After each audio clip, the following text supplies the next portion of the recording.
The Piranhas and the Anacondas usually traverse the black waters of Guyana, and today we'll see the Piranhas and the Anacondas making their way onto the sward here at Malteenoes Sports Club on Wolford Avenue in the city.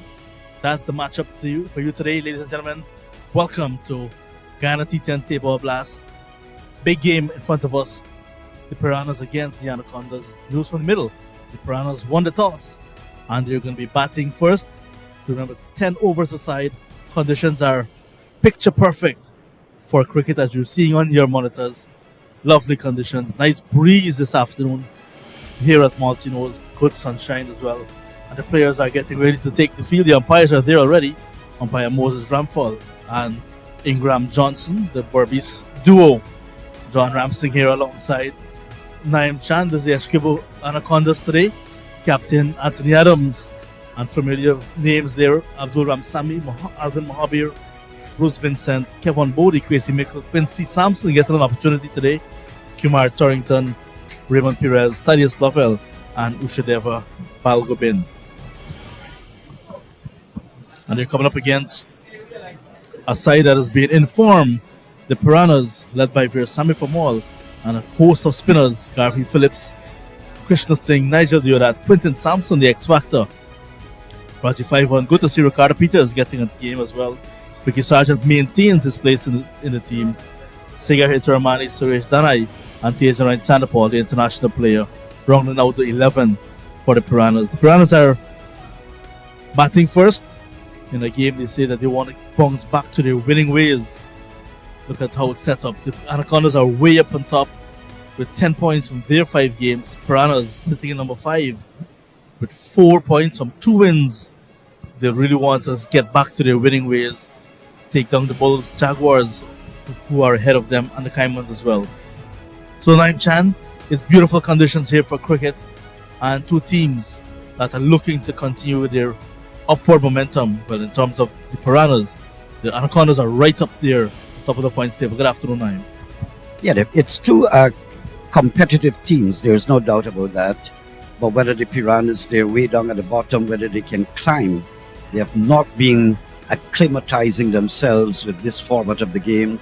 Not exactly what they need to do at the moment. So, recent performances you've seen?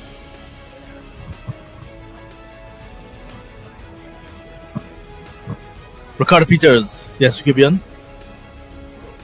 started fairly well in the early part of the season, then lost his way. Now he's back. First delivery delivered by Abdul Ramsami. So Ramsami has found himself bowling a new ball recently. Done well and has maintained that. Captain Anthony Adams calling on his young spinner to bowl with a new ball. It's not funny, but bowling as a spin bowler, whether it's right arm or left arm, off spin or leg spin, orthodox, it is a difficult thing even in T20 to ask you to open. You've got to be super good. This is T10, which makes it worse, and the spinners have been relatively successful. Yeah, many felt that there's no place for slow bowling in these games, but the likes of Abdul Ramsami and others have been showing that quality spin is a vital part of any cricket match. Here he is now to the test player, Tejaran Chandapal. Punches hard. And Quincy Sampson, the man who stopped that at mid-off, is a brother of Quintin Sampson. So the brothers are playing on opposite teams. I hope there's no match fixing here, but that's just on the lighter side. But they're all fantastic players. Quintin is a very good fielder as well. Catch it! Gets onto this one nicely, Ricardo Peters. But look at that, Quincy Sampson pushed back to long on, and he's already into the game, making an impact. Wonderful catch. 2 for 1 in the opening over. What an unfortunate there. And he was in position actually, just didn't scoop it high enough to clear the fence. That was a superb catch. Look at that. You get the impression when he was walking in with the bowler, he almost walked past the ball, then he had to leave and stretch. And he did so, and the ball was actually leaving him. and he held on nicely. So you can see that the fielding prowess is not only with Quinton, it is with his brother as well. They're very keen cricketers, very animated cricketers as well. And look at Quinton. Quinton can bowl. He fields excellently. And of course, he's perhaps one of the most hard-hitting and prolific batsmen in this tournament. So a good family of cricket emanating from Essequibo. And so a lot of work to be done here. The last time 2 days ago, I looked at Chandapal batting, was unable basically to put it away. He was insistent on driving it along the ground when his team needed an acceleration in the score. Let's hope today he can just turn that around. Ricky Sargent. Started with 17 and 20 and then failed to trouble the scorers. The last two occasions, Ricky Sargent.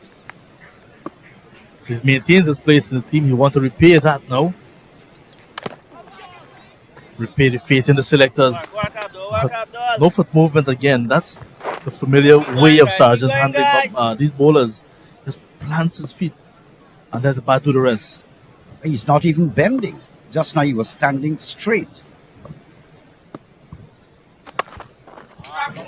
There he goes. Hitting it down towards the long off. Pretty straight, in fact. And that is a wonderful way to get off the mark for Sargent. That's the hallmark of Ricky Sargent. He hits the ball. He hits it very, very hard. The 1 or 2 innings where he scored some runs, I was fortunate to be here at the Malteenoes ground. Exhilarating batsman to look at. Really exciting. So he's gotten off the mark. First time in 3 games. Losing his shape. The chase is on. One. Yeah. Kumar Torrington is down a fine leg. Some buys now signaled. So still in the opening over. Now completed 10 for a loss of 1. Well, I'll tell you something, what I feel. I feel the Anacondas would do well to trap Ricky Sargent if you get him out early. Because if he stays there, a lot of collateral damage could be done.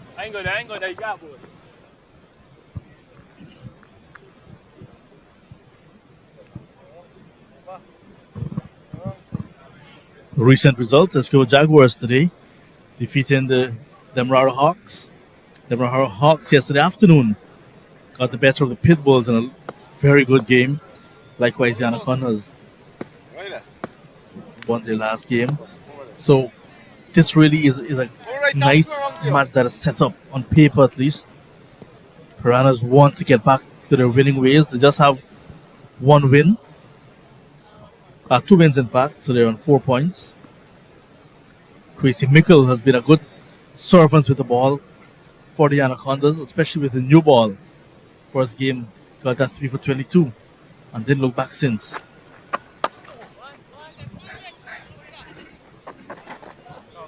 Well, Teacher knows it one way, the orthodox way. He's going to hit everything along the ground.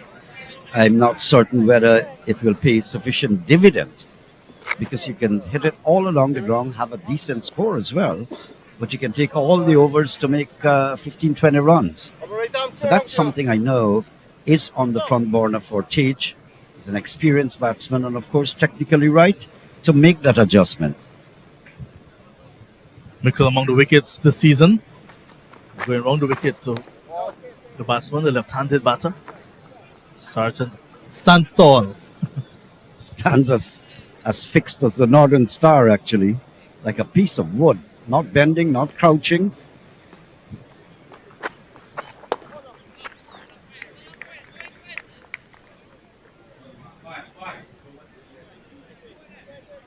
So the off spinner. Look at him. He's much better against right-handers according to the stats. But there are many batsmen across the world who may have deficiencies in their batting. But I tell you what, some of them might look orthodox or elegant, but they have good eyesight and can pick the ball from any part of the pitch. This one flicked away. The fielder is a fine leg, but in the circle, and it went over his head easily. This was a kind of like an easy shot for the batsman to play because it was a ball that was on the line of his leg stump. Actually, it was outside the line too and going further away. That would have been called a wide anyway, so it's good that Sargent could have negotiated that and pick up 4 instead.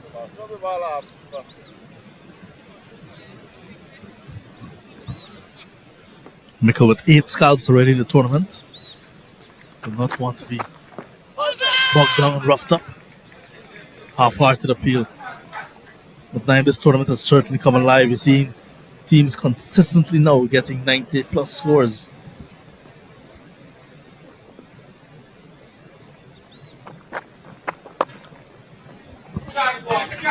The mid-off fielder is in the circle. So another boundary for Rookie Sargent. That's the end of the second over. 20 for the loss of 1. Healthy run rate. They're going at 10 per over. So the projected score is 100 at the moment. I guess if Sargent remains there for a little while, that projected score of 100 would suddenly become 150, 130. See Mickle there just running his fingers with the seam, not trying to turn the ball, but just trying to let it go and hit the seam, maybe for some deviation. Sargent was quickly in the position to hit him over his head. Kumar Turrington it is, who'll be coming from the southern end, the Tutorial High School end, here at Malteenoes. Tomorrow we will be back at Malteenoes for some more matches. So these tracks here, constantly used. So spinners may want to come into play, may most likely come into play, maybe later today, tomorrow, because these pitches are getting very dry and used. Guess they'll be able to deduct some measure of turn on this pitch. I'm very excited to see how Tate and Ryan acclimatizes to this format of the game. I don't think he has done quite a good job up to this point, but he has that talent that can make that switch. There you go. Banged away. Ricochets from Balgobin's hand and goes into the boundary for 4. Savagely hit. Just as you were asking for Chanapol to make the transition, he has a delivery on the line with middle stump and he pulled it nicely. It did not get the type of bounce that he was expecting, Tage, but he managed to keep his eyes on it and roll the wrist on it nicely. Half stopped by the fielder, but it was well hit.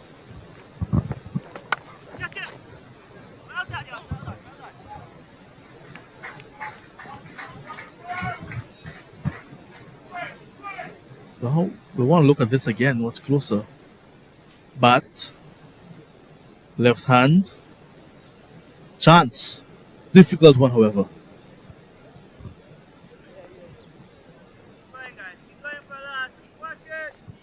He's getting into his work now. Tajan Right Chanapal, 1-4 from 4 deliveries.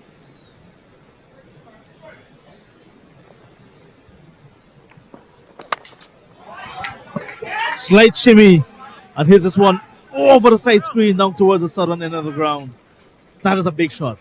Give me the thing what the doctor ordered me in local parlance. That's what I'm talking about. With that kind of ability that he has, he can adjust. We have seen his father adjusts on so many occasions and super hit balls around the world.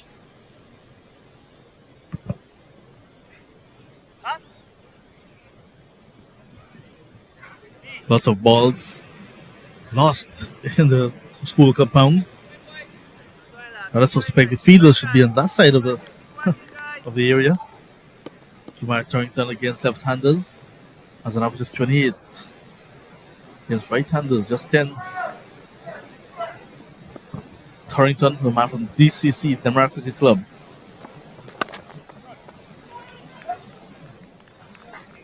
Keep going thorough. That's what, guys.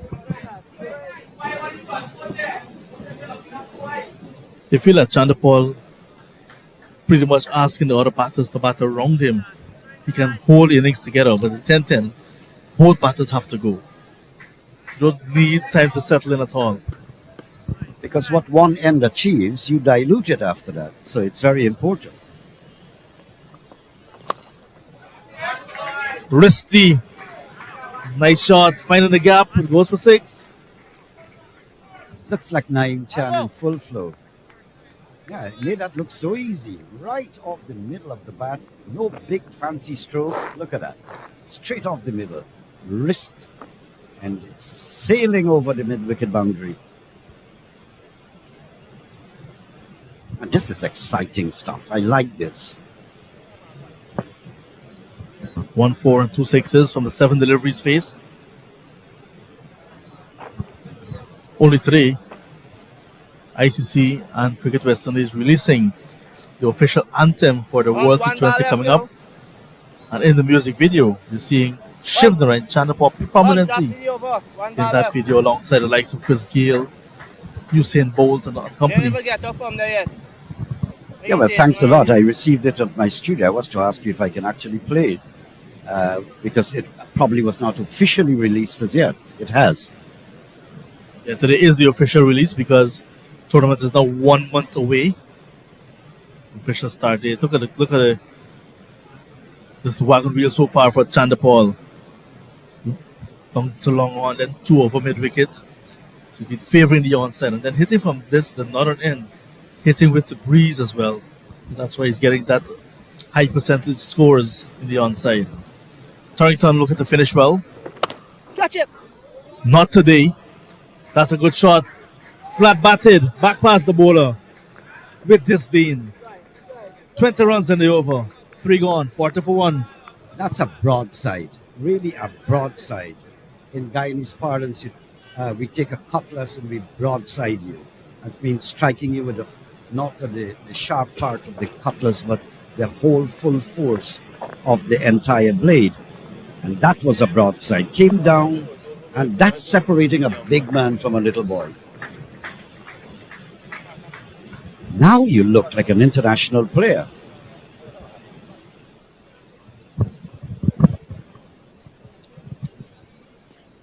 Not allowing the underdogs to come and be supreme while they're playing you.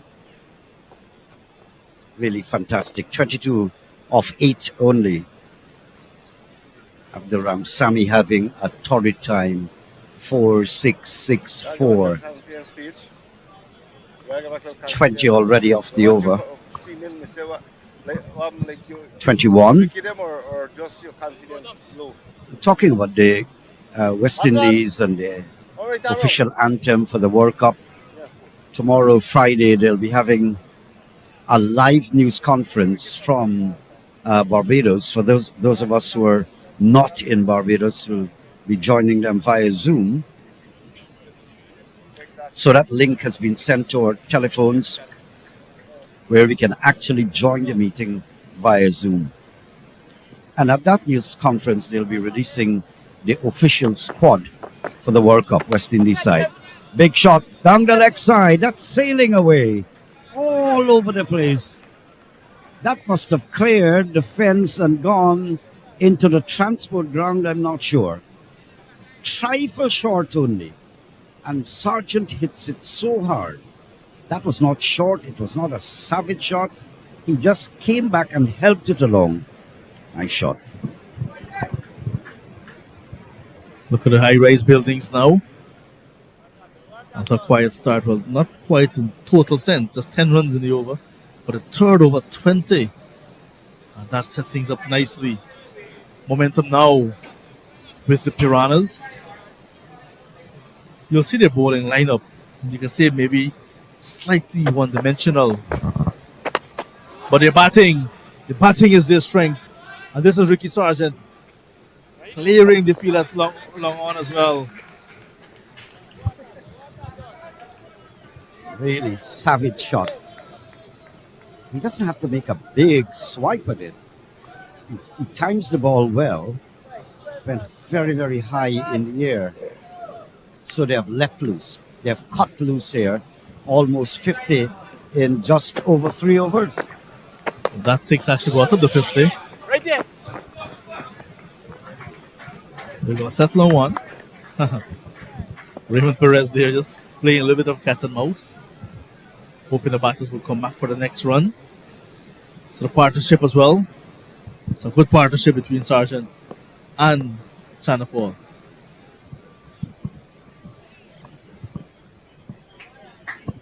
And not so long ago, I was mentioning how the projected score can change.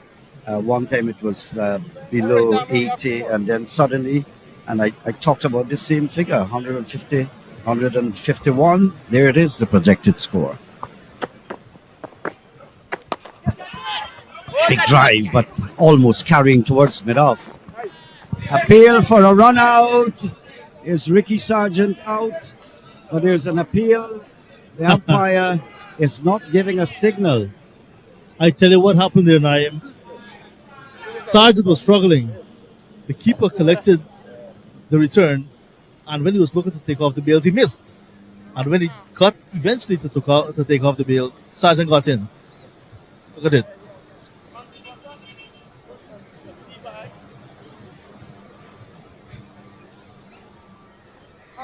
Had he hit the first time, Sargent would have been on his way. But if you know you miss, isn't it like almost shameless to ask the umpire an opinion? I mean, what are you appealing for? Life given to Sargent. And he's going to add insult to injury.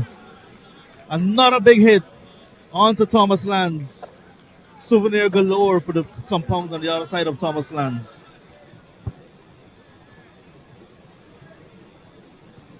The army base is not far away, and I rather suspect they might want to start thinking about foreign objects. All these balls going over the top, and the army's right around the corner. Ramsamy, 3 sixes in the over. Into the pad. So, could be a leg by to end the over. It is a leg by. So 3 sixes, a leg by, and 2 singles. Ramsamy completing his spell of 2 overs. 1 for 28. 4 gone. 6 to 1 for 1. 15.25. What a scoring rate here. And look at Ricky Sargent. You know when you're driving past someone at a fast rate of speed? He has driven past Tejaroy and Chandapal 33 from 30. Number of 4s and 6s in this year's tournament. 202 4s and 215 6s. How often do you see that? And there are more 4s than 6s in a tournament. Akshay Prasad is on both charts. Quentin Sampson 23.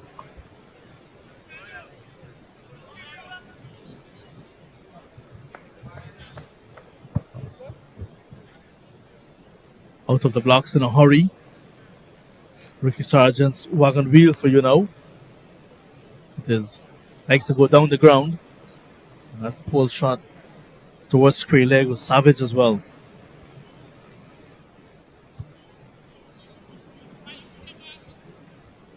Well, both batsmen are left-handed also. Look at the high rise. We felt that 20 was big. 21 is even bigger. So the last 2 overs, they have cut loose. What a savage attack here, unleashed on the Anacondas. The Anacondas, by the way, if you're not following, they are at the top of the chart with 10 points, winning every game they have played so far. Bruce Vincent, 1 wicket in this tournament for him so far. And a fantastic catch as well. So good asset for the Anaconda. Good young player.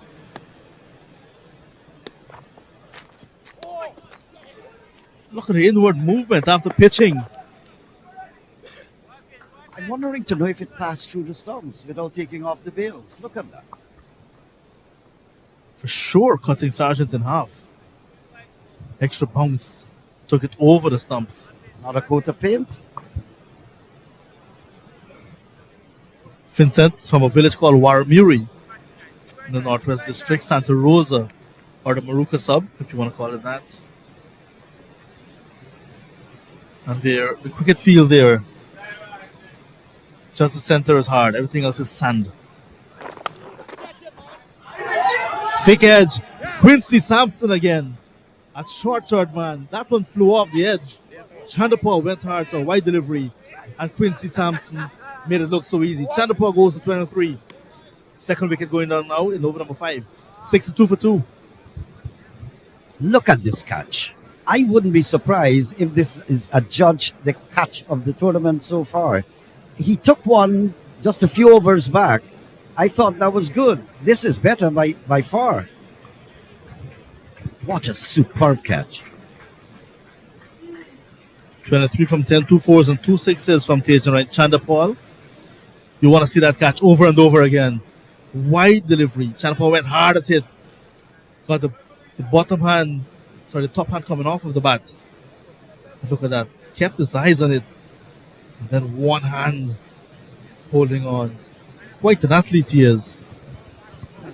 And something about those catches, the ball actually sticks on you. Now here's the big man himself, Quinton Sampson, 23 sixes in the tournament, the most by any batsman. Highest individual score belongs to him as well, 83. Strike rate of 250 plus. That can be intimidating for a young bowler like Bruce Vincent. I wonder if he's worked out a little deal with his brother. Listen, if the ball is coming in your direction, a catch, at least not the first one. Don't take it.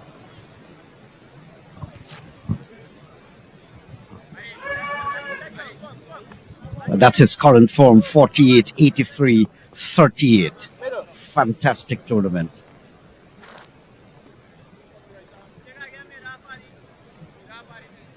When he stays in, he goes big.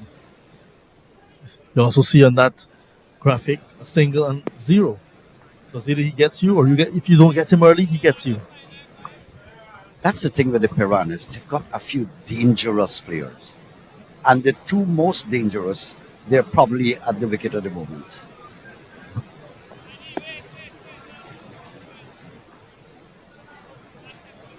You want to put some pressure early on Quinton Sampson because you see, with those low scores, once he gets off, goes big. That 48 almost took it home for his side. He was dismissed with just 6 runs needed in the last over, with just 1 hit away. And at that stage, he was belting it to all parts of the ground. So Quincy Sampson is a third man in the circle. His brother, Bruce Vincent, with pace on. Bruce is really taking a very long run up.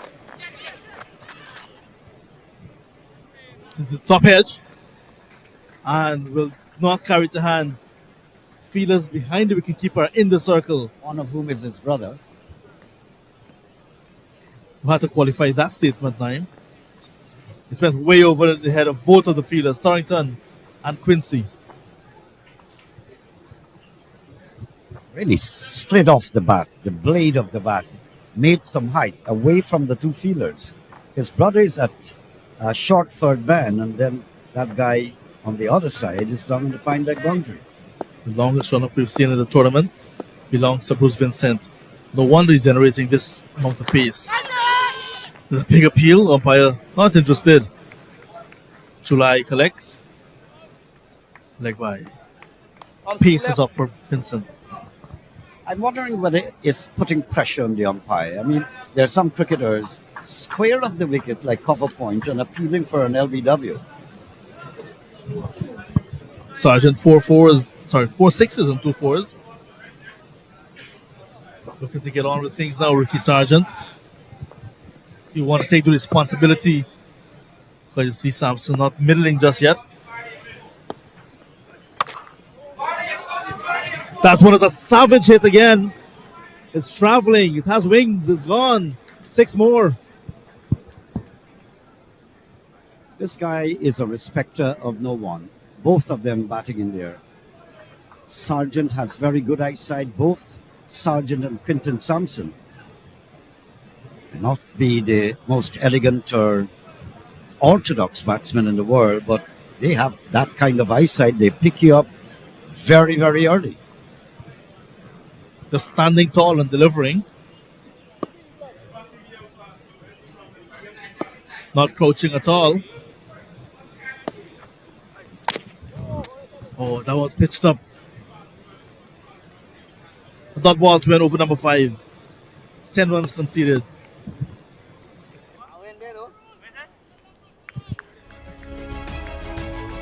73 now for the loss of 2 wickets.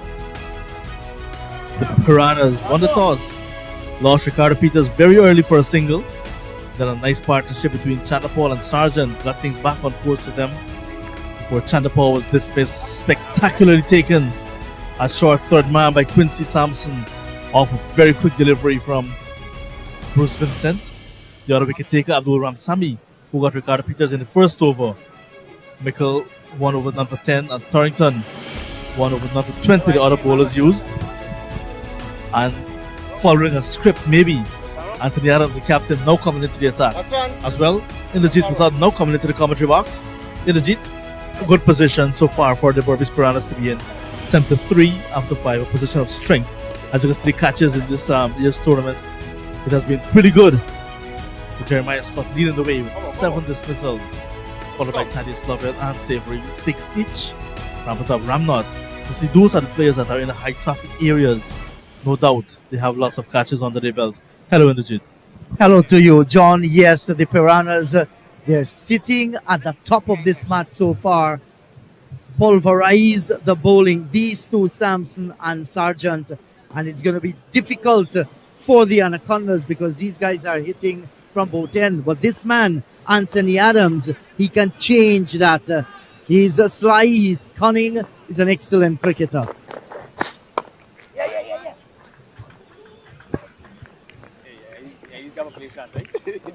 We saw Sampson having his difficulty against Steven Sankar in the previous match. So I guess that's one of the reasons as well. Adams has brought himself into the attack with the arrival of Sampson at the crease. Yeah, matchups they call it. Something will give because Sampson, he's going to play his normal attacking cricket, and Ricky Sargent, he's on a high. 39 from 16. It's been a splendid knock so far. Look at Anthony Adams, 3 for 23, his best figures in the last game against the Jaguars. He's been steady in this year's tournament. The captain leading from in front and bowling in some high pressure situations. Looking good delivery. Kept a little bit low, but a bit of movement away as well. And the length was good as well. The line was even better, moving across the left-hander. And here is where Sampson, well, very much so, telling Ricky Sargent there, you need to get to the line of the delivery if you're going to play those shots. 17 balls, 2 fours, and 5 sixes. It's amazing in the shorter format of the game. You're having more sixes than fours. They're trying to maximize the deliveries. They can hit 2 sixes in the Jeet and be contented rather than trying to hit 3 fours. Sixes bears a little bit more weight. So that's why you're seeing that amount of sixes. Of course. Now, the strategy to play Anthony Adams. Wow, whatever strategy, that's gone. That's a huge one. Over forward square. And it's going to clear the entire Malteenoes compound by a long, long way. Right into the arc. And this man is strong, John Ramsing. That's gone. How many meters? 140? I was waiting to hear the bang on the roof. And since it did not hear the bang, let me just clear this triple decker and gone all the way into the next compound. But that delivery that he picked up was not that short in the Jeep. It's just that his hand-eye coordination is that superior to many. He managed to pick it up so easily. I think so. And once in that corridor, he's going to pick it up. And he did. Has to be careful here. Play small cricket. Not every ball you're going to get, you want to bash it around. They've already got 8 runs of this over, which is good. Slow delivery and crack through the covers for 4. Anthony Adams want to present something differently, John. Went for the slow delivery here. Look at this one. Wide outside the line of the off stump. Waited on it and crashed it for 4. 6 overs gone, 85 for the loss of 2. Adams there, tossing it up gently. And Sampson saying thank you so very much. Hitting it in the gap. Penalty partnership already for the 3rd wicket between Sampson and Sargent. Not wasting a lot of time at all. And with 4 overs to go, the projected score is above 140. Yes, and that partnership between Sargent and Tejnarine Chandapal that was worth 60. That is what actually got them flying away. And now Samson has come and he's delivering the last 2 overs, 24 runs came off both of them. So the least runs we've seen scored in an over in this innings, 10, which came in the first 2 overs.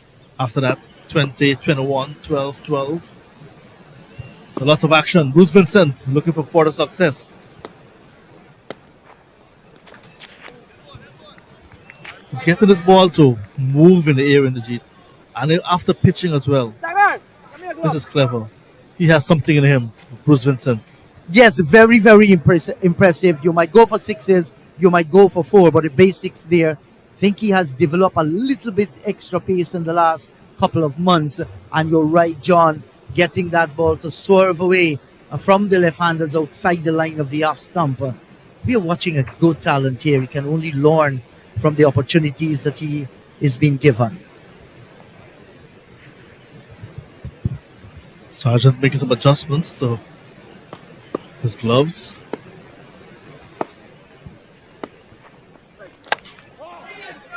Pulling, it's in the air, it's sailing as well, and with the wind it goes for another maximum. Another big hit from Sargent. He goes into the 40s. Yeah, look at this, another short delivery. Picked it from outside the line of the off stump and helped with the wind because Raymond Perez gave the impression he was settling under it, and at the last moment it continues to sail. So the runs continue to flow from the bat of Ricky Sargent. He has rocketed onto 46 from 20 and taken that score into the 90s now, with still 4 deliveries remaining in this over, and he'll be looking for his 4th half century. Look at where he's running beyond the 30-yard circle, longest run up of the tournament. On the full toss in the air, the catch is going to be taken, and Ricky Sargent goes straight down almost to the field, just moving a little towards his right. He has gone for 46 of 21. A fine knock has come to an end. It was a pity he did not go on for the half century. So close yet so far. Could have easily been a boundary, and it could have easily been his half century, but a good knock, come back to form for Ricky Sargent. 6 sixes and 2 4s in that knock. Very, very good knock, a commanding knock from the opener. He got to bat to 3 today. And that was a full toss way outside the line of the off stump. Had to stretch for it. Was looking to get it more square. Did not. So he has to come back to the pavilion. I get the impression had he left that ball alone, could have been a wide as well. And if you're looking for experience, if you're looking for someone to really complement Samson, the man is now walking into the middle. Rajiv Ivan, the Port Moran guy, he is going to give you all of his experience and also be a good partner to Samson. He plays his shots too. Yes, and his strike rate is excellent as well, Rajiv Ivan. Above that 150. So 3 more deliveries remaining in over number 7. They'll be looking to score here 14 and 15 runs and over, just like the current run rate. They're scoring at 14. If they do, they'll get on to 140.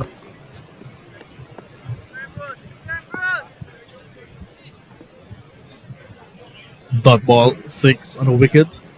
That's how this over is going for Bruce Vincent. His sister, Annalisa Vincent, played national football for the Lady Jaguars. So good athletes coming out from Warramuri in that windy river. So that's on the borderline of Guyana.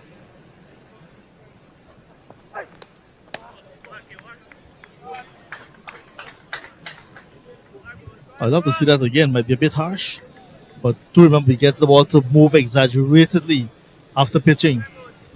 Well, we shall certainly see that one. It was definitely a wide, and upon pitching also moved further away from the left-hander. Well judged by Rajiv Ivan.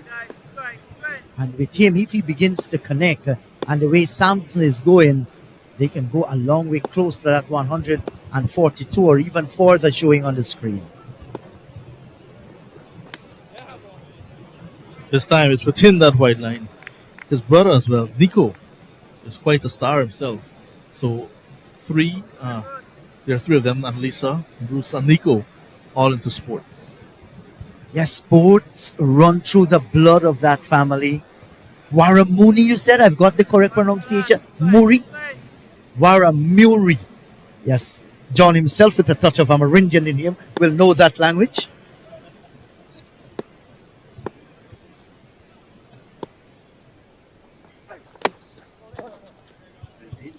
Good stuff from Vincent. Really good stuff. It's just a matter of getting opportunities and taking it. And this is exactly what Bruce Vincent has been doing.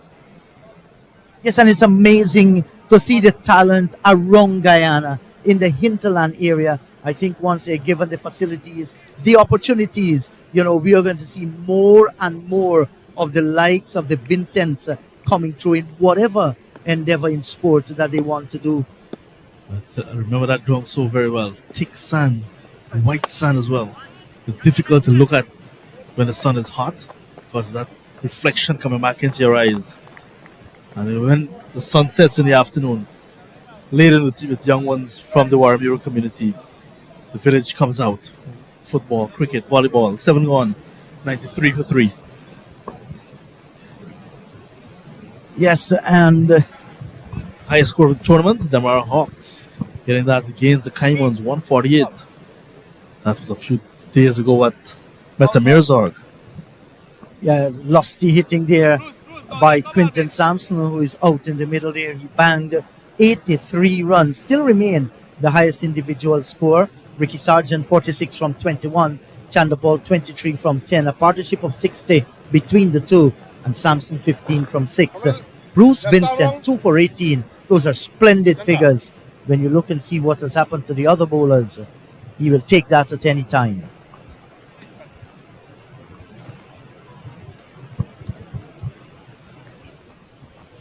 So the battle between Sampson and Adams will be renewed, but not for the moment. Rajiv Ivan is on strike. 93 for 3, getting close to the 100.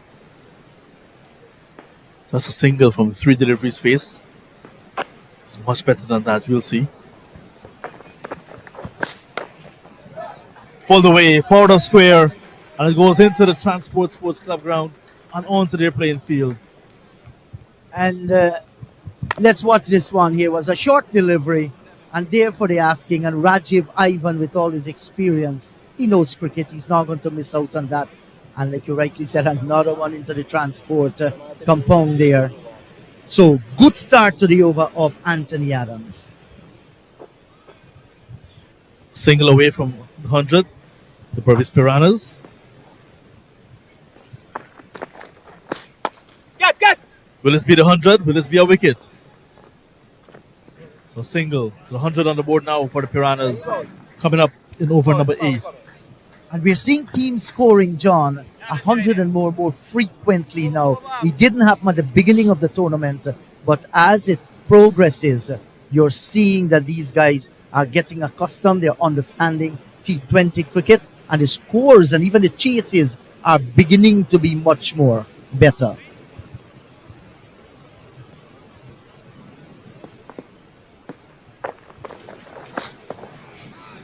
Oh, that was darted in. The seamers were both pace off. Spinners were both pace on. That was lots of pace on. It's almost looking like a slow medium there, Anthony Adams. A situation that is forced on him. Cannot allow too many slower deliveries. We saw him attempting a slow one to Sampson, punished for 4. A short one, went for 6.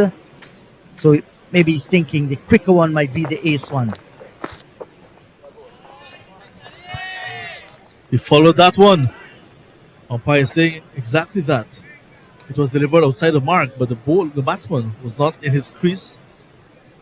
He did not hold his ground. He was actually following it. Look at that. Yes, good decision by the umpire Moses. Yes, no, return comes in. Sampson holds his ground. Now they've just gotten 7 runs off the over. 3 dot deliveries to Sampson. He's not going to like that, John.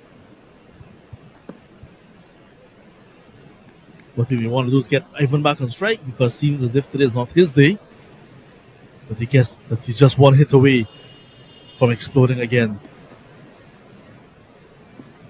Yes, so the final delivery coming up in this over. Samson with the willow. Can Anthony Adams end this good? Both men from Essequibo. So, the Essequibo connection. They are at different points. They're opposing each other. Down the lake side, and that's why. Trying a little bit too hard. Spear thought for the wicketkeeper, Kevin Bodie. That was darted in again, and he was actually quickly into position. And he took it in the middle of the gloves. Good stuff from the keeper.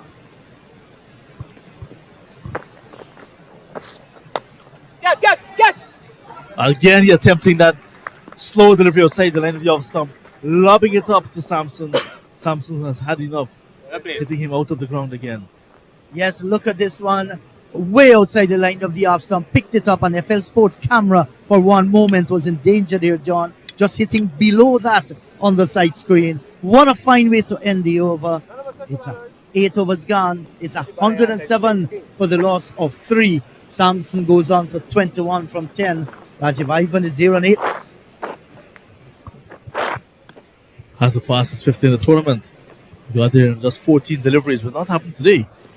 But can actually open up with just 2 overs to go and get the score to a very big one in the context of T10 cricket. Mikkel is back into the attack. 10 runs. Keep going, Came guys. off Keep his working, lads. Keep opening going. over. Well, with 7 wickets standing and 12 possible deliveries to go, let's see what's going to be the approach now of Rajiv Ivan. He's the man who's going to take the first delivery from Kwesi Mikkel. He's going to bowl his second over the first, knocked off for 10.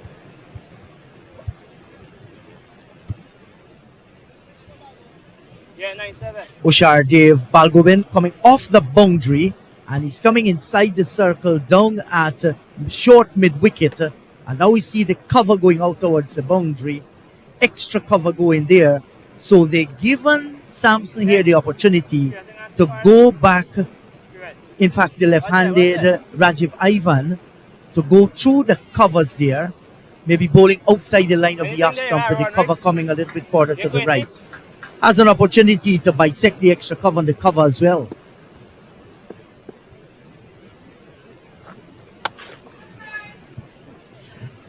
I don't think you want to set feelers there. That one actually went into the boundary. Yes, and look at this. Short, pulled around, and Tad just leveled down on the boundary there. Look at him. Great effort as he dived away to save a boundary. Got close to it, but not close enough. That was struck with awesome power off the bat of Rajiv Ivan. Yeah, for a moment, I thought it went out of the ground. So I was saying, do not set feelers out of the ground. That's his first 4, Rajiv Ivan, to go at 1-6. He's now getting into his work of hitting boundaries, where he's now 21 on his back. 1. Will not get a boundary this time. Perez is right here. Yeah, so we had how many? 5 runs coming off the first 2 deliveries. This is the 9th over. The projected score is 134. And Samson comes back into strike. Where will Kwesi Mikkel pitch? Will he be pitching outside the off stump? Will he be bowling at the batsman legs? Cramp him for room. What will the length be? Will it be short? Will it be full? This ground is a small one, and Samson loved the compound of Tutorial High.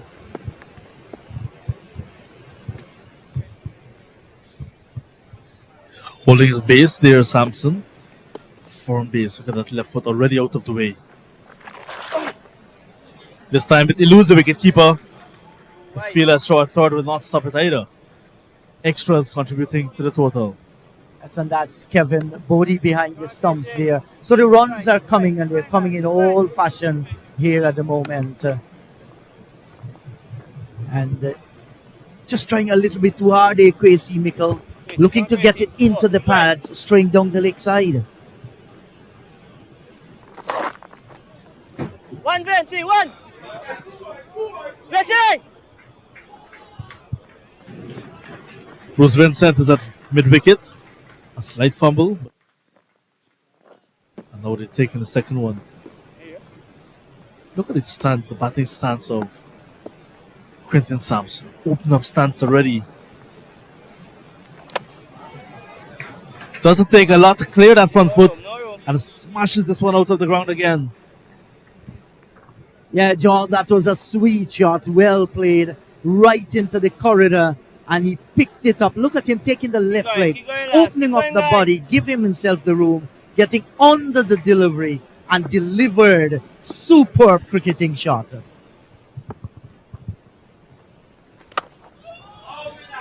There he goes again. That one has gone even further on the school roof. It's not as if you're barking, but when it goes in that direction, you gotta say roof, roof.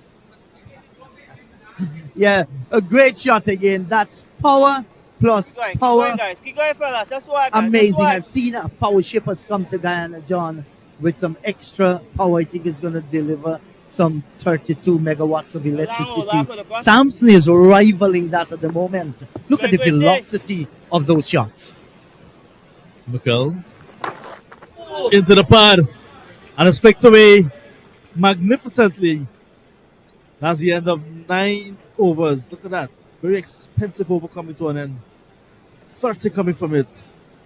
Again, straying on the line of the legs and punished. 137 for 3. Yes, and ended the over brilliantly there, Quentin Sampson. 3 consecutive sixes. And look at that high-rise building. What's the tallest building in Guyana, John? Is it the Lighthouse? I'm not too sure. Well, Naim is saying 9 chance house. Recently, we've seen many buildings going up. The Guyana Marriott, the Pegasus, and so on.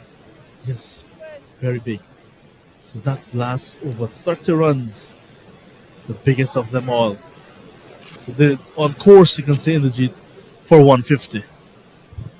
Yes, and Sampson is on 41. Will be eyeing another half century here. Already got one. But the last time he was at a crease, he was on 48 with 6 needed for victory. And remained on 48 and his team lost. Yes, we'll remember that one very, very well. His team lost, or was it a case where they actually give it away? Kumar Torrington, 6 wickets in just 3 opportunities to bowl the final over. Well, I wonder how much motivation is there to bring back Kumar Torrington. First over knocked for 20. Let's see what he's going to do in this final over, his last of the match. That's quite an asking. Partnership of 46 already from just 15 deliveries.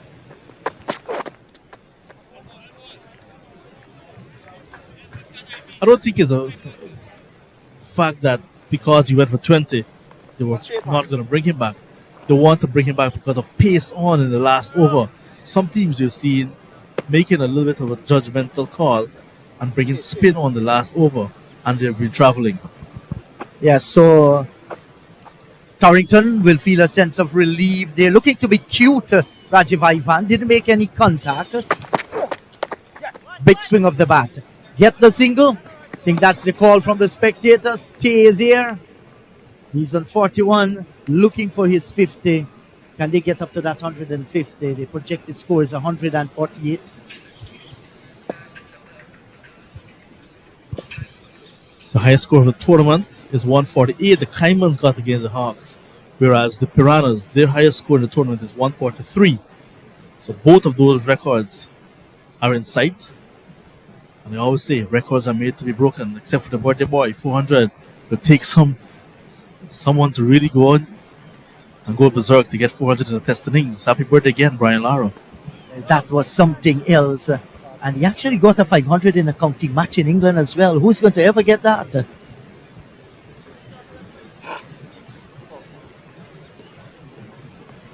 So we're watching Torrington here. His third delivery, the final over. Sampson is in strike. Big swing by Sampson over extra cover. Powered away. Down towards the boundary for 4. And he has engineered this last couple of overs brilliantly here. Look at that there. Looks a little bit like Russell playing that shot. So true. Slightly missing his line on that occasion. The partnership now 51 from 18 deliveries. Nice partnership for the Piranhas. So Torrington, 4 straight deliveries, started with a dot, then a single, now a 4. Sampson is on 45 from 15. I think the fastest half century was on 14 balls. And it was Sampson as well. Well, his brother did exceptionally well in the field. Breathtaking catches. He plucked those out of the air when one thought that the balls would have passed him. 2 of the best catches we have seen so far in the tournament. I say it's nice to do it twice. Quincy and Quintin. And therefore, play is called Carrier Carrier. Also twice. Yes, certainly so. Well, thought they'd have run that first one a little bit more quick there. But they're satisfied. 142 for 43 for 3. John, that 148. I think that's going to be falling here today. They now equal their highest score, the Piranhas. So the second time they're this 143. Sampson is off strike, but Rajiv Ivan has been not hitting everything, but has been certainly contributing.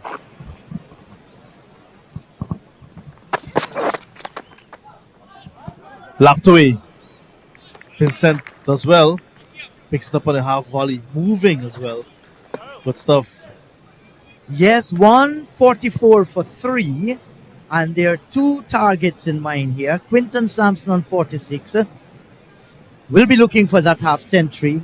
And can they get past the Piranhas 148 as the top score in this year's Guyana T10 Blast? We shall see. The final delivery by Torrington is about to be bowled. Sampson with his ponytail touching down on his back. Very still at the crease. Big swing of the bat. It's in the air. It's not going to go for a maximum. Has it gone? In fact, that's 4 runs. And that's Quinton Sampson's 50. He has gone on to 50 from 17. And they've equaled the Piranhas 148 after 10, 148 for 3. Yeah, they've equaled the Caimans. So 148 2 times in this tournament. And Sampson getting second half century. What a knock. Pugnicious knock. 50 from 17. And it seems as if he's yet to break a sweat. I guess he has many fans here at Malteenoes. Ricardo Peters and Chanda Paul started. Chanda Paul really tore into the attack. 2 4s and 2 6s. Ricardo Peters went very early in the first over. Sargent, he played a very good knock as well for the 16-21. Look at Quinton Sampson. 4 4s and 5 6s from just 17 deliveries faced for an even half century. Good support in the end from Ivan. 15 from 10. Yes, this is a very competitive total in the bowling department. Bruce Vincent thought he bowled well. 2 for 18 from 2 and the other wicket taker. Abdul Ramsami 1 for 28 from 2. Kwesi Mickle none from 40, very expensive. So too Torrington, his 2 overs cost him 31. And Anthony Adams 2 overs for 26. 148 for the loss of 3. They ended their 10 overs. So the target is 149 runs for the Anacondas if they're going to maintain the 100% record. Which way it will go, we'll find out in a few minutes. Do join us.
Well, the target will be 149 for the Anacondas.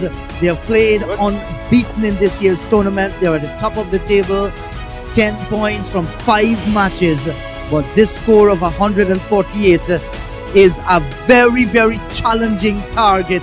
You see there on the screen a magnificent 50 off 17 balls, 4 4s and 5 6s for Quinton Sampson. That really took them down to this target.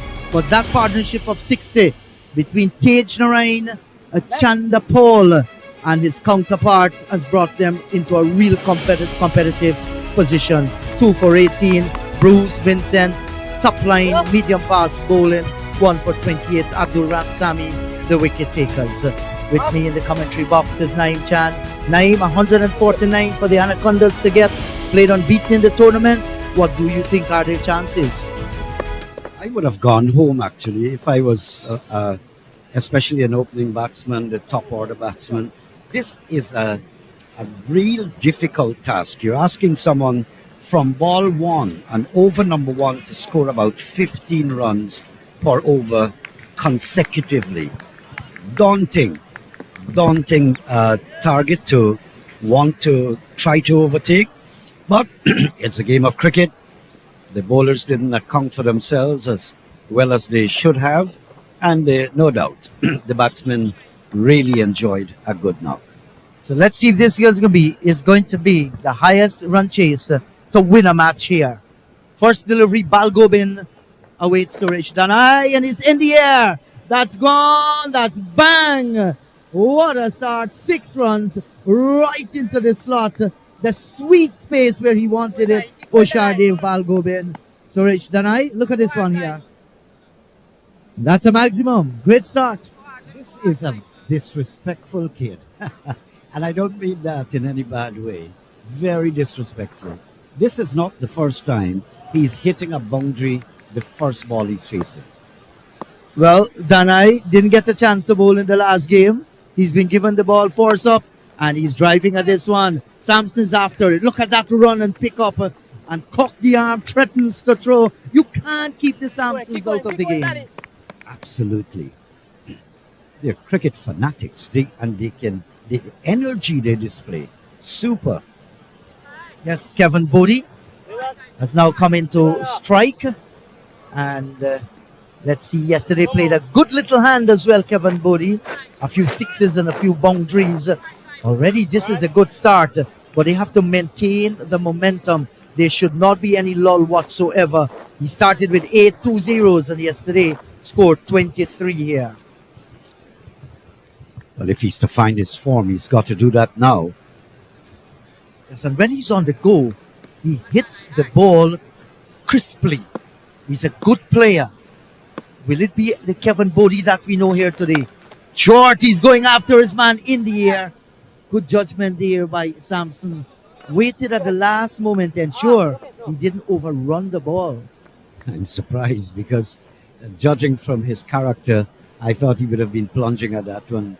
Give it a try. Yes, Oshardev Balgobin, 18 in his last game. Had a 37, 8, 11 and a 4. So we're yet to see the best of him. But we've seen some pugnacious shots.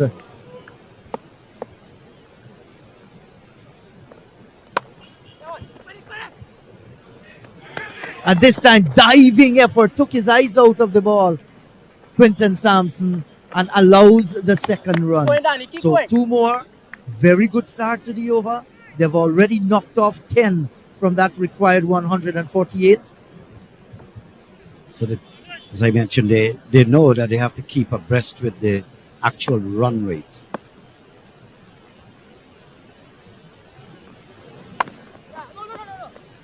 Well, they should have been running a single there. No, man. You want to score every single run. Bodie is quick. I think Balgobin is quick as well. Do you think they miscalculated that one, Naeem? Yeah.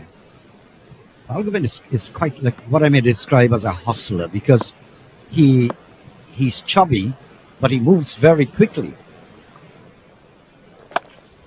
Going after his man over extra cover. Sampson can give up that chase. That's 4 good-looking runs. Maybe that's the reason why he didn't take the single. Trusted himself on the last delivery. 14 scored off the force over. The run chase is on. It's on, game on. And I'm glad to see this. What is more enterprising? What is better than watching a great cricket match on especially a day like today? Nice weather conditions. It's kind of cooler than this morning. And somebody once said, Naim Chan, the T10 cricket, it's short enough for the excitement and long enough to cover the interest. And we're seeing that out in the middle there. You're always so catchy, Jeet. You got to listen to you very carefully sometimes. I'm not sure if you're getting at me. A lot of your stuff, I'm asking, is it me? And then Sean Paul gave me the answer. Shaggy correction. Wasn't me. So Garfield Phillips now has come into the bowling attack. He has picked up 4 wickets in the tournament so far. Good little boy, good spinner as well. Garfield Phillips normally bowl almost straight at the stumps on many occasions. Not known to give it a whip. He normally comes in and put it down in a spot. So 14 knocked off the first. Bodie's in strike. Bowl down there, Kevin Bodie, looking for the drive. And I said earlier, he normally bowls straight. Touchdown there. And Bodie just missing the drive and had the stumps knocked back. Good wicket to get the breakthrough has come. Well, good for the Piranhas. Good for the Piranhas. And Phillips, I saw him, that one came back into the right-handed batsman actually. Took him by absolute surprise. He played over the ball and a clean bowl. I looked at Garfield Phillips in a previous match, and I think he was bowling against the odds. And by that I mean is that he was bowling to hard-hitting batsmen. He tied them down. And look at that man walking out in the middle. Saved his best for yesterday. Shots all over the place. Massive sixes and 4. Raymond Perez. That 66 that he cracked yesterday was a majestic innings. Before that, not 15, 8 and 3. So he's in top form. I am so delighted for this youngster. Why? Because he's had a torrid time in this tournament.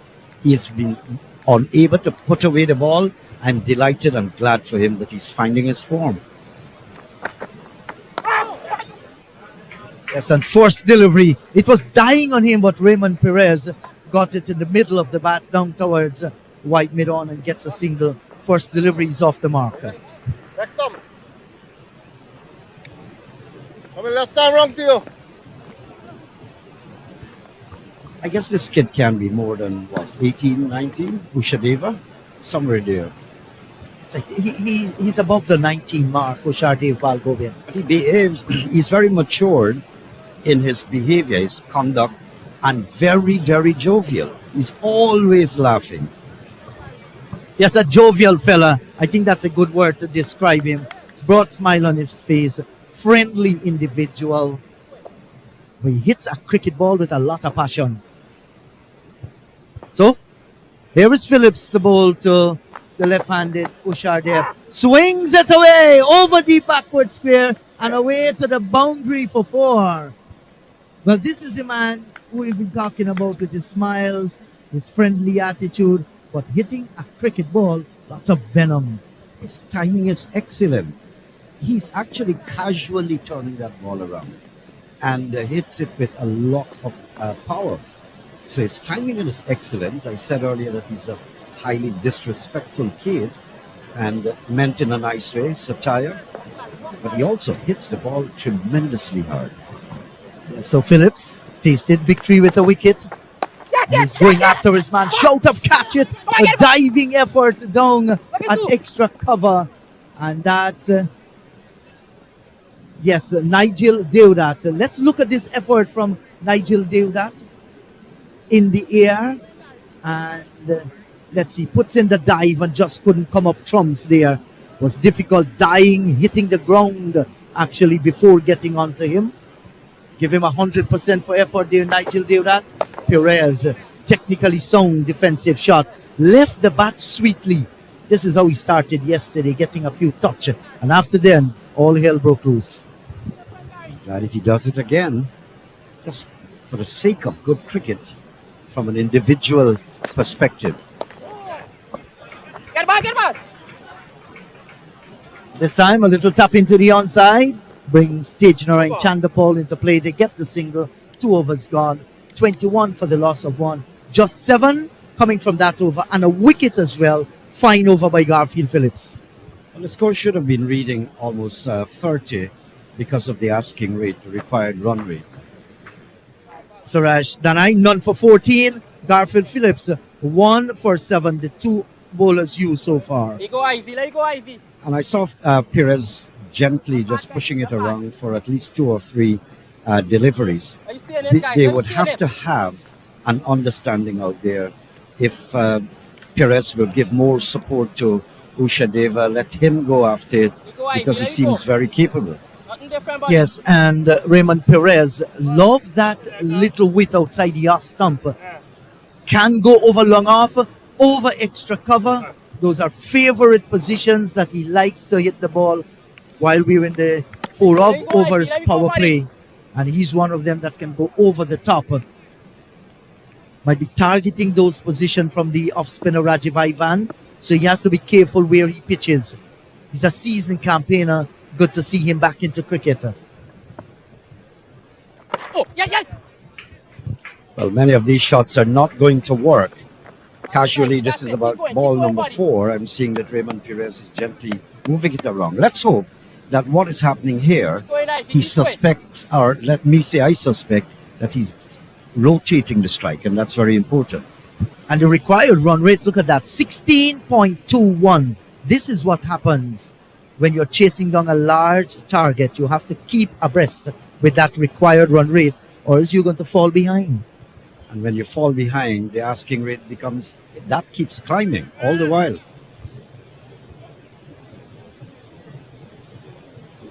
Verisamy Kamal would not let this grip loose like the typical anaconda.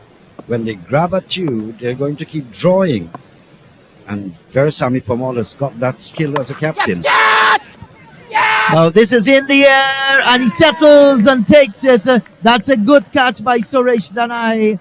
Out down at extra cover, running away towards his right. And Balgobin once again flatter to deceive. Promised so much, doesn't deliver. He's gone for 18 from 7. It's a pity. And the total is so daunting that it drives you onto the back foot. He's a plucky little guy, but being plucky alone wouldn't always get it right. But he makes a valiant attempt. That one really ballooned off the bat. Yes, and good running catch as well by Suresh Danai. Watch the ball all the way right into that bucket there.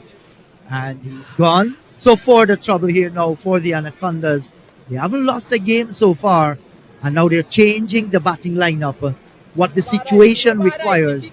Young Thaddeus Lovell has come into the middle. Look at the strike rate. 200. Yesterday he smacked a 6 to win the game for the Piranhas. Boy, I tell you, it was a short arm jab. And the way cannon on the rooftop, if the roof wasn't there, that would have never dropped.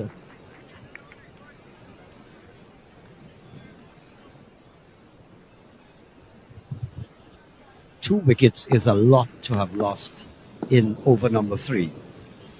A lot of wickets going down there. Well, that's a good delivery, deceiving his man there, Rajiv Ivan.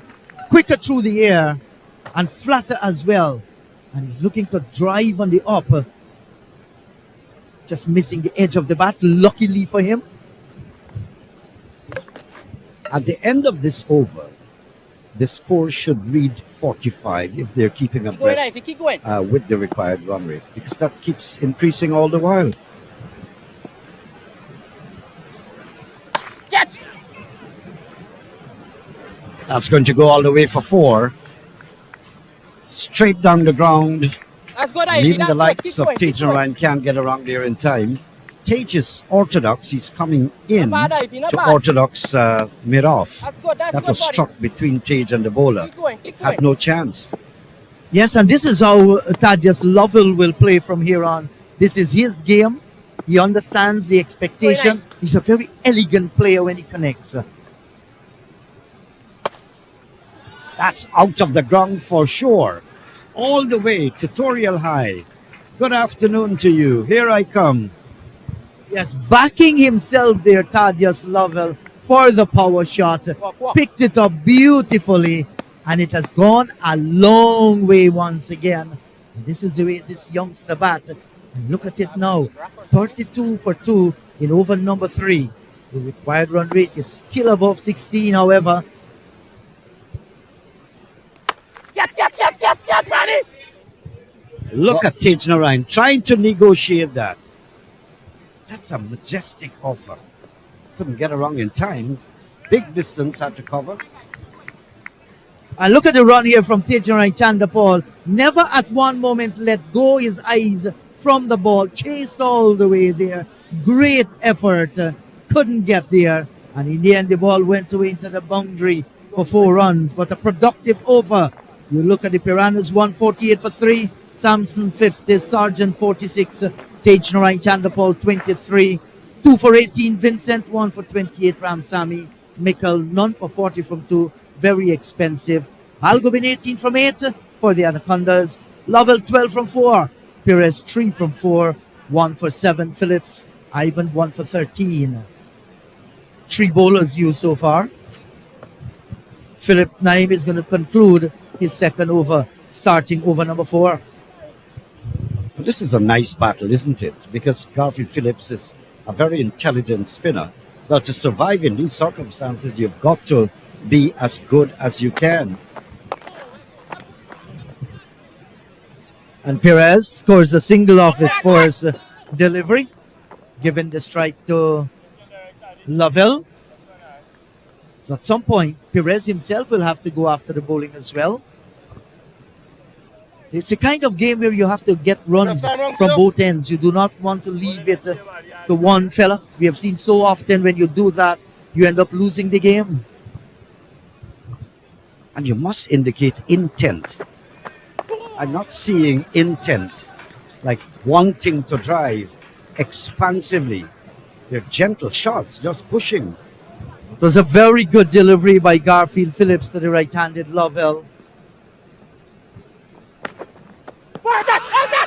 Wrapped on the pad, and the dreaded finger umpire Moses comes up, and Lovell has to go. He glimpsed at the umpire, and he's going to slowly duplicate his long walk back into the dugout. That's a great wicket to get at this juncture in the game. It's not a bad knock. I think he was very determined. He whacked it around for a short while. But that's all there is to it. Would that have been beating the leg stump? Well, in the mind of umpire Moses, he felt it would have gone on to clip the leg stump, and he has made his decision. That's a valuable wicket. Trouble in the camp now of the Anacondas. Is it that they're staring down the barrel of a gun to be defeated for the only time in their 6th match of the Guyana T10 Blast? Very likely, Jeep. Very likely. 35 at the end. Well, in the 4th over. Should have been almost 50 plus, according to the required rate. Yes, so they're badly pegged back here. And look at the required run rate, just under 18. And there is where not only trouble, but double trouble steps in for the batting team. But the Anacondas, they know how to win, and you'd never know what can happen. This youngster, Alvin Mahabir, has come out into the middle, takes his first delivery.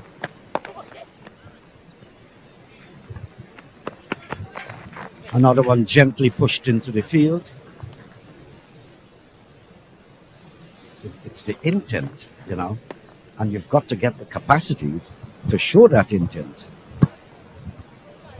This is a very long haul, and what it does invariably, it's going to develop like a daunting thought in your mind. And I'm referring here to the batsman. I mean, look at that. It's just like fumbling and just casually putting it into the onside. Yes, cramped for room. No space whatsoever to manipulate the bowling here. And we're watching good stuff from Garfield Phillips. He has worked on his game. Very simple, nothing extravagant, doing the basics. Down the track, gone there, Alvin Mahabir. Well, the pressure is building, and the Anacondas are feeling it now. I think at this stage, the Piranhas are biting all over from head to tail here. And the Anacondas, they are in trouble. They've lost another wicket. Well, as you put it earlier, double trouble. They're in serious problems, and you can just see the incapacity of the batsmen to really challenge this. No big clean hitting. They have been nudging it around as those singles would take them home. It makes absolutely no sense. You may as well get out making an attempt. And Garfield Phillips, look at his figures. 3 for 10 from his 2 overs. And when you're defending that target, that's very, very good bowling. Proved very difficult to get away for runs and very penetrative as well. Tracy Mickle has come out into the middle to join Raymond Perez. Over number 5 is about to be started. So Raymond Perez has assumed senior position here now. Let's see his reaction. Well, I hope he understands that he has to do that because he's the senior man out in the middle, fiddling with his batting gloves. He can't hit the ball. Make an effort there. I mean, you're not asking him to slug. You want to see him dance down the track, get to the spinners, back away, back yourself as well. There you go, Sarge. There you go, buddy. Ricky Sargent, we've seen some lusty blows by him with the bat in hand. Now he's been given the ball.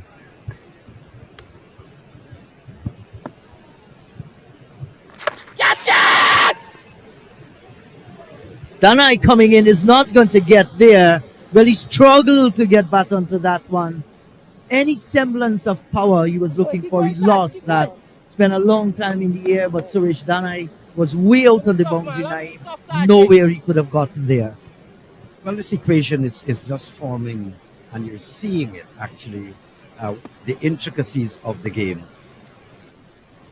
Now look at Raymond Perez. 7 balls to get 6 runs, while your side is asked to score at 15 per over. Just pick up a single here. Yes, and despite looking so good playing that drive, coming down the pitch, reaching the bowler, they just get a single for that one. 110 from 34 balls. Perez, no cap, no helmet, just bareheaded. Going after his man. That's a huge blow. That's going to go the distance. And that's has it gone the distance? Yes, it has gone. Look at the elevation he got here, Naeem. Got under it, picked it up beautifully. Gets a 6. Is there going to be a magical turn of the bat of Raymond Perez? Well, to achieve magical levels, he's got to do that so many times more to really bring any form of hope back in the camp. Yes, certainly, indeed. 18.91 the required run rate. And I guess if you were batting out in the middle, that's simple business. Walk in the park. So, Ricky Sargent, difficult situation there. But I think Perez is up for a fight here this afternoon. Hope it's not a commentator's curse.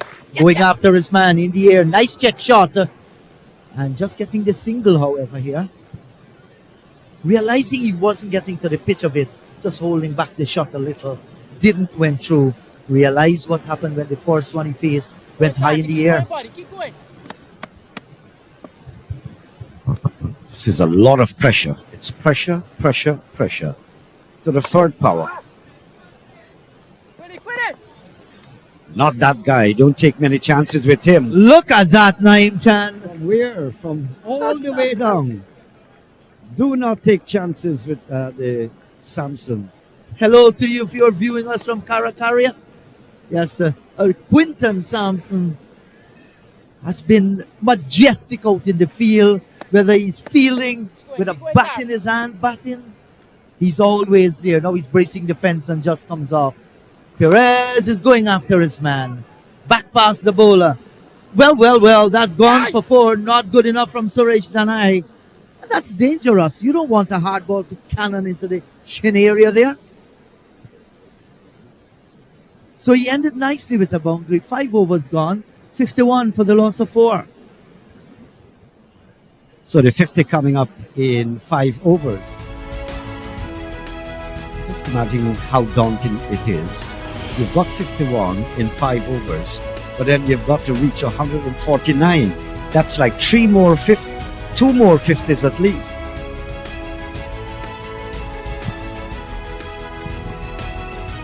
Prodigal son, good afternoon. How are you doing? Good afternoon, Naim. Hello, everyone. Lots of work to do in the second half of this innings.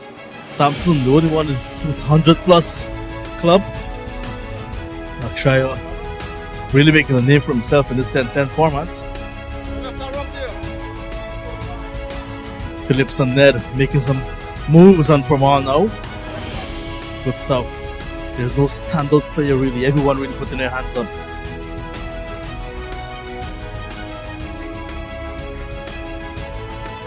Raymond Perez has been scratching his head since he has gone out there looking for answers, looking for solutions. 20 runs per over. Last 5 overs. Permal into the attack now. That is the way you begin. In fact, taken. Look at Nigel Deodat right back on the boundary at wide long on. It was swirling in the air there, Naim. It was high, not far. There is no other way to approach this. I'm not angry with young Mikel. He's coming back. Could have gotten a 6, but there is absolutely no other way to approach this. 2 from 3 deliveries. Further trouble now for the Anacondas. And maybe for the first time in the tournament, you're seeing them in this type of murky waters. Piranhas are very comfortable in this type of conditions.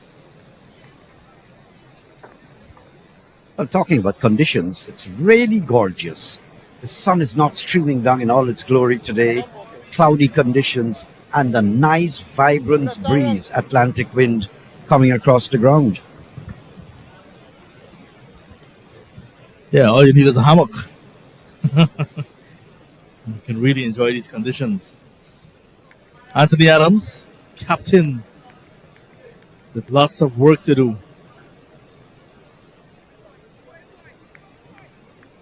The last innings that Perez played was really good. You want to replicate that.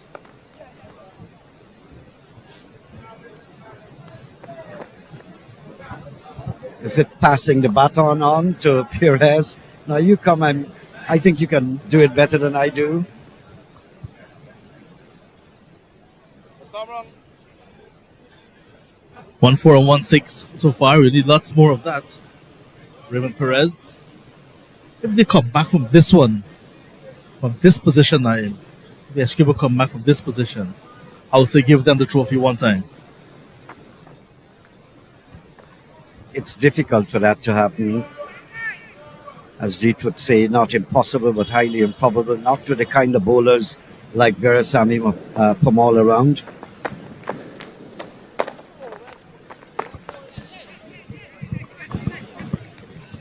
It's usually the Anacondas that are strangling the oppositions. This time, the Piranhas have the upper hand. They are strangling the Anacondas.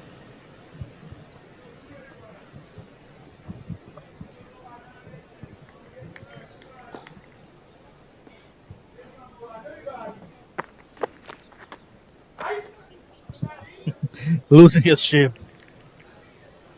That's real Sammy Permal. Pace off and some turn as well. Well, I always give credit to Anthony Adams for his intelligent bowling. He was not able to survive when he bowled. This one is over the top. This will clear the side screen and go onto Thomas Road, way out of the ground. Hard, brilliant shot. That was smacked with a lot of power to the bottom hand go. Full extension of the arms as well. And those guys on the scoreboard, including Claude St. John, had to really run for cover. There he goes again. This time over wide long off. And it goes for another maximum. 2 sixes to end the over. spoiling Pamal's first over. Flighted delivery. And give him everything. Really need to go now. Well, you have to, and I wish them well. It's not easy to put away Pamal with consecutive sixes. Let go, Saji. Good sportsmanship from Quinton Sampson. 65 for 5 after 6. 8 of 4 to get in the last 4. Perez is still here on 18. 18 as well at the top of the order from Balgobin, but he needed to go on. We should there for Balgobin.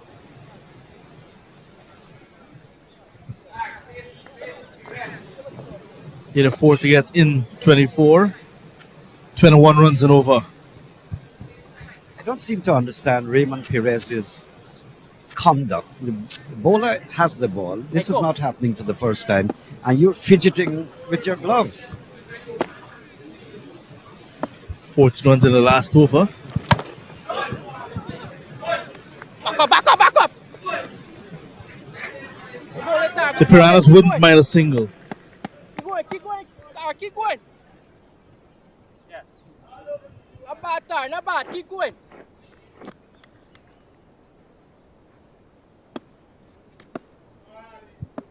Sargent now in his second over.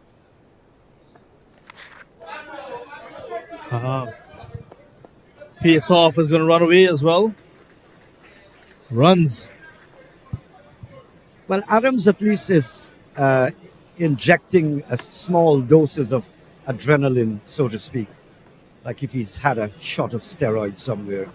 But I doubt that this can be sufficient to change this whole complexion.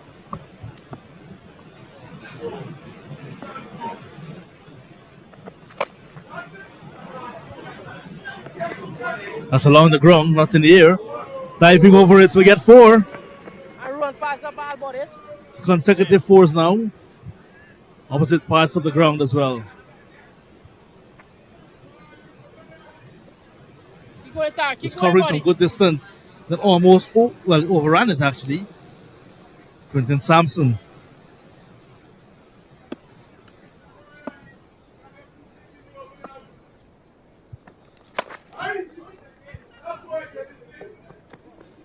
Ten runs in the over so far. This time, good feeling from Sampson. Adams has gone past Raymond Perez.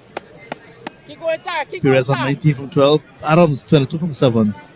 Look at Perez and the mittens again. The bowler is waiting on him. This is like the umpteenth time. Get your mittens on and let this game play.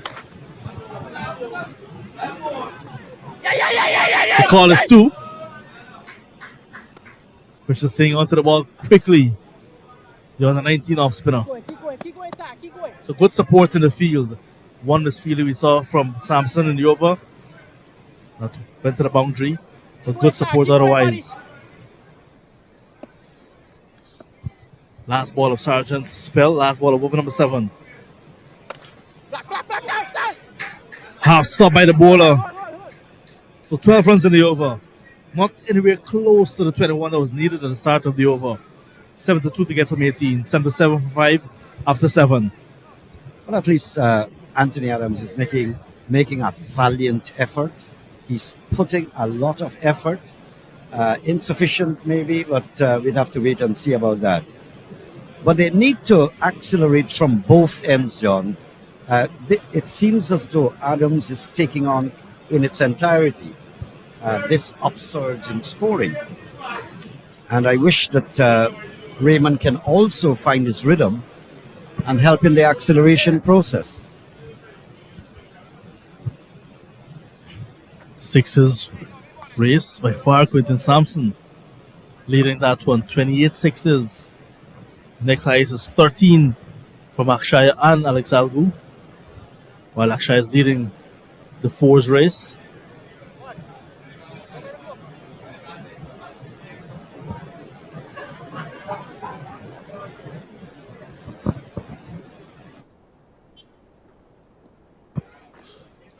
When the Piranhas were batting after 7 overs, they were 93 for 3. Naim.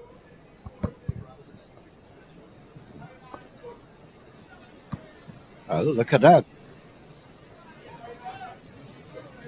Virasamy Pamal. This is going to be a telling over. Can't get him away easily. Adams has had 2 sixes or 2 boundaries against him.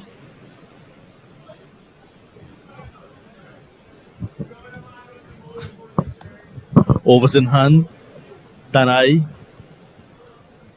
and also Rajiv Ivan, 2 bowlers that were used previously, but there are other bowling options as well.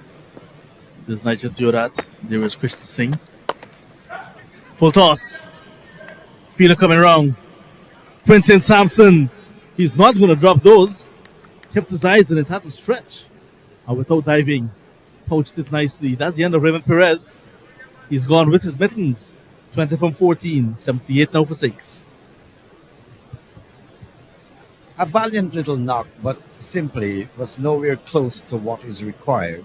But he makes his way in, and he made a 66, I was told yesterday, and I was hoping that he will find that same rhythm, because you always want batsmen to come out of this slumber that they were in.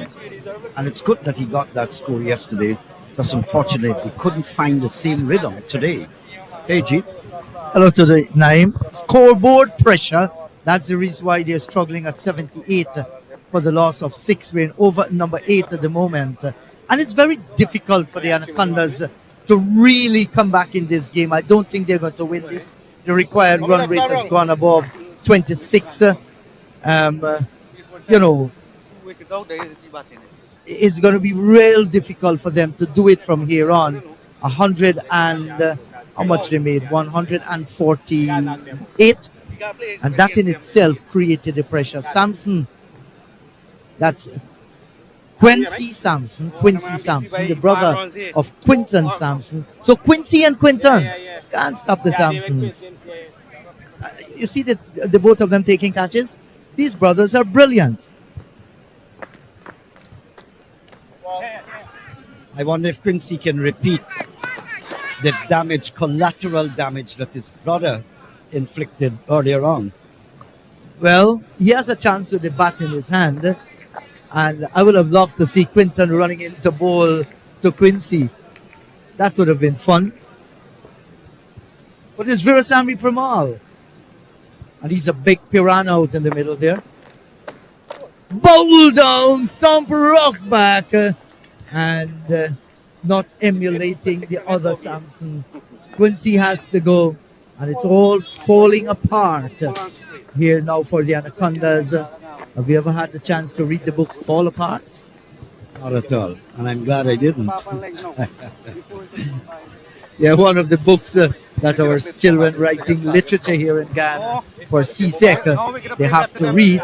Things fall apart, and it's falling apart here for the Anacondas. And sometimes it's good when you can get a defeat in the middle of victories all over the time. It makes you just sit back and think, replan, strategize, because the competition is still open. Absolutely, it's good, because many of the teams that win, as in the IPL, you keep winning, and the next thing you know, you're reaching the final and losing. Guyana, Amazon Warriors did that on several occasions. Yes, so sometimes you can benefit from these things. He said that adversity brings out the best from individuals who are willing to go the extra mile. So, Pramal, 3 for 18. He's in the second over down the leg side, and that will surely run away. Those are going to be wides. Doubt whether he had anything on it. Wides signal by umpire Moses. Just straight down the leg side. And that was forced upon Virasamy Pamal. He saw that Abdul Ramsamy was coming outside the line of the off stump. Tried to get into the leg stump, fired that one in, missed the target.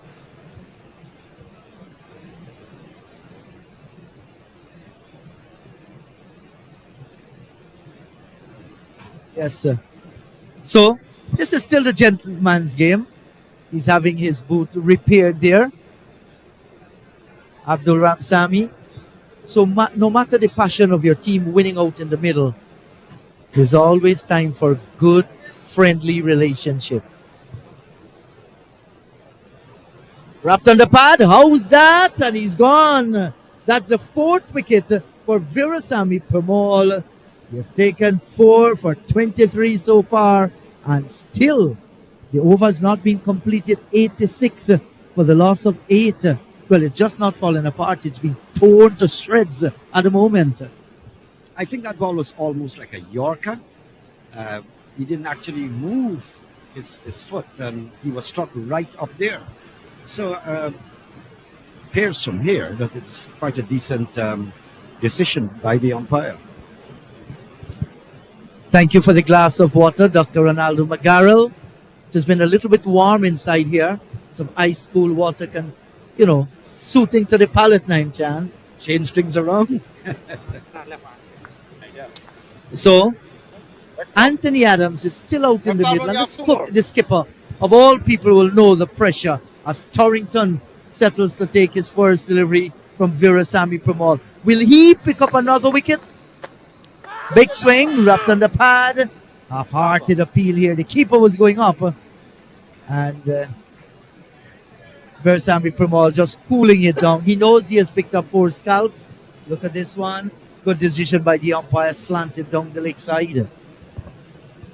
Can be angry with Torrington. He's trying. And he's trying to a test bowler. So they're going to have all the tricks in the books pulled out here for you, making batting very, very difficult. End of the over, 87 for 8. Yes, and they have struggled to put the ball away. 148 for 3, never easy to attack that. And that was built around 50 from 17 Samson, Sargent 46 from 21, Tay Chandapal 23 from 10, and 2 for 18 Bruce Vincent, Ramsamy, who's batting out in the middle. He too picked up a few wickets. Virasamy Pramod ends his spell. 2 overs, 4 for 24. Devon Lord also picked up 4 wickets, but that was a helmet trick by him. So we're seeing the pie chart there, showing you where the runs were scored, how they were scored there out in the middle. Need 62 from 12 balls. It's not going to happen today, tomorrow, or next year. This will not reach the boundary. Nice bit of work there. Backward point coming across to his right. Just sliding along the turf and stopping what may have gone on for 4. The outfield is very dry. The grass is low. So the ball moves at a tremendous pace. The only issue here is it's slightly uneven and could be dangerous. This one is going to go to hand. Jaikaran can't get there. It goes into the boundary. Valiant effort. He came across, couldn't make it into a catch, then had to seek to stop it before it gets into the boundary. Yes, and give credit here to Anthony Adams. He's flourishing out in the middle there. Good looking cricketing shot. No slug whatsoever. Maybe showing his earlier counterpart how it can be done. Not a dangerous area, safe area over the top of extra cover. Short and a big swing. He will feel that he missed out here. Outfoxed by the bowler. Nigel Deodat eluding the keeper. And will the signal come now? Buys Nigel Deodat. Very good young cricketer. Has great family support. And of course support by the Blairmont Blazers.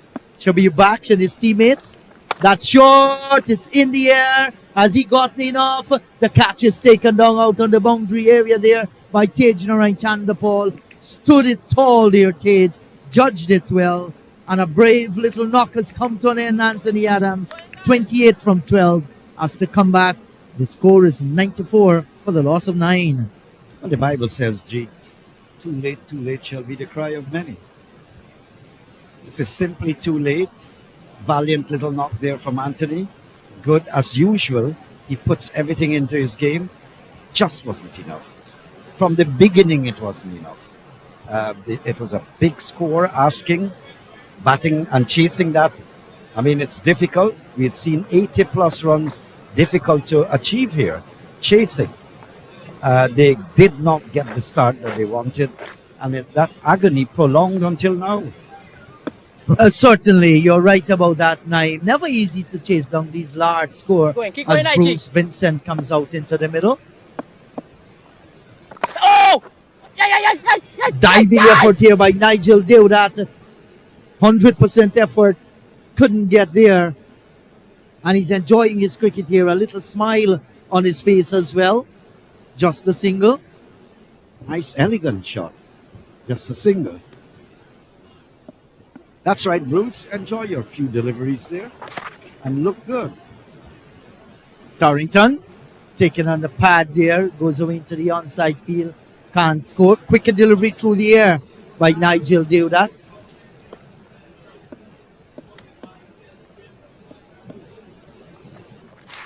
Big swing taken on the pad there. He doesn't bother go up with the appeal. 9 overs gone. It's 96 for the loss of 9. Well, the doors are shutting in, Gene. The walls are closing in. And looks like this is not a walk down the aisle. This is a walk down the gallows, really. You're heading there and you want to walk as slow as possible.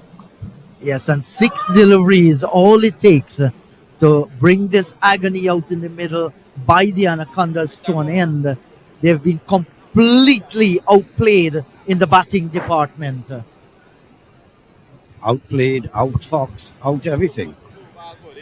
Yes, John Ramsing, 96 for the loss of 9, need 53 here. We were saying it's not going to happen now, it's not going to happen ever. And I'm sure they're going to beat the rain as well. So the Piranhas take care of business because the rain seems as if it's coming in. I know Naim usually looks at the clouds pretty closely. And yourself, Inderjeet, usually follows the Met office. So what are the chances of a rain, some showers today? After this delivery, a big swing, just might get the single here. Well, Naim comes close to the seashore from Unity. He often speaks about fair wind, something he learned from the fishermen. Let's hear you, Naim. I'm also very close to the cremation site at Unity. So I'm very au fait with lots and lots of things. Big expansive attempt there by Torrington. Simply can't get nothing going at this moment. It's just about shutting shop.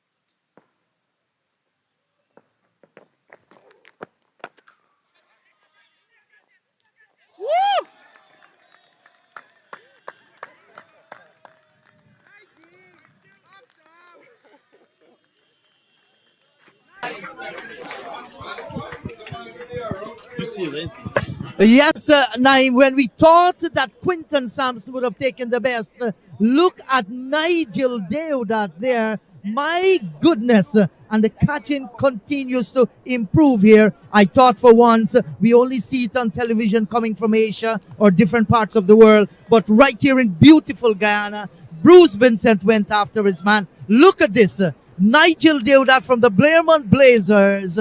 As the ball is going there, look at him. He had to leap. It was going away from him. Stuck in the arm. Broad smile on his face. Boy, he enjoyed that one, Naim. That is the best. As you mentioned it already, that we thought that not Quinton, but Quincy Sampson would have taken those 2 catches. Those were the best. The best is yet to come, to be quite honest. Well, a big upset here because the table toppers have been toppled. This is how it unfolded. 18 at the top of the order from Malgobin, 20 from Perez, who took some time, 12 ball 28 from Anthony Adams, 98 all out. Did not use up 3 of their deliveries that was allotted to them. So the first defeat now suffered by the Anacondas. Then I just won over the top of the order, but look at the rest. 3 wickets to Phillips, 4 to Pamal, wicket apiece to Deodat, Hitter Rahmani, and Rajiv Ivan. 11 extras as well. Big victory, comprehensive victory for the Piranhas. Now they've moved above the Caimans in that points table. They're on to 6 points now, the Piranhas, leaving the Caimans and the Hawks at the bottom to fight. But at the top of the table, Anacondas suffering their first defeat, remain on 10 points. Pitbulls and Jaguars on 7 in second and third position with just net run rate separating them. That's the end of today's play, but tomorrow another doubleheader right here at Malteenoes. Caimans in action at midday against the Jaguars. Pitbulls will come back against Anacondas. Those games to really separate some, make some distance on the point table again. Really good stuff here in the inaugural edition of the Guyana T10 Blast. So Pamal back on top of the wickets column with 13 scalps. Garfield Phillips and Ned keeping a close rein on him on 10 scalps each.